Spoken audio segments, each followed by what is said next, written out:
এখনকার পরিস্থিতি ওরা আমাদের যাকে বাঁচছে তাকেই আহত করছে। একটু আগেও আমাদের এক ভাইকে ওরা মাথায় কোপ দিছে, তার অবস্থা খুবই মর্মান্তিক। এবং প্রশাসন আমাদেরকে কোনো ধরনের সাহায্য করতেছে না। প্রশাসন একটু আগে টিকটক করতে আসছে, এসে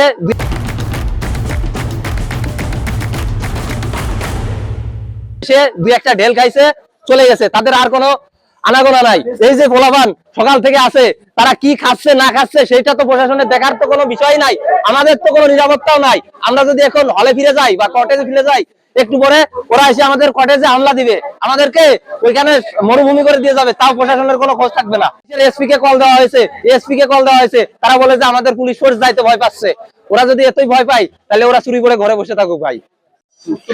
এখন পর্যন্ত আমাদের এই ক্যাম্পাসের যে পরিবেশ, প্রায় 100 স্টুডেন্ট আহত হয়েছে, কয়েকজনের অবস্থা গুরুতর, জানি না কি অবস্থা। আমাদের মেডিকেলে পর্যাপ্ত নাই, সিএমসি নিতেও আমরা পারতেছি না পর্যাপ্ত। ভার্সিটি প্রশাসন কেউ নাই, আজকে আমাদের বাঁচানোর জন্য কেউ না। আমার ভাইরা আজ এই উত্তপ্তরতে ঘন্টার পর ঘন্টা, আসছে প্রায় 4 ঘন্টা হয়ে গেল, এখন পর্যন্ত কেউ নাই। পানির সংকট, খাবারের সংকট, তারপরও আমাদের এই জায়গায় শিক্ষার্থীরা লড়ে যাচ্ছে।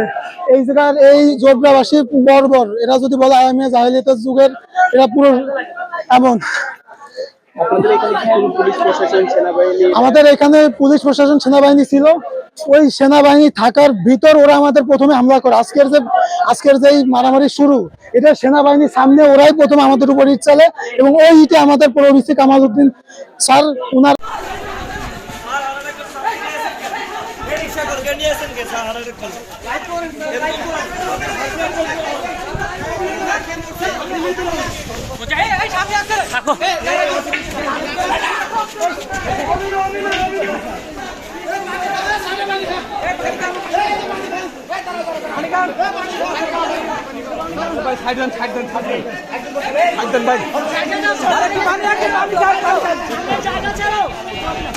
ভাই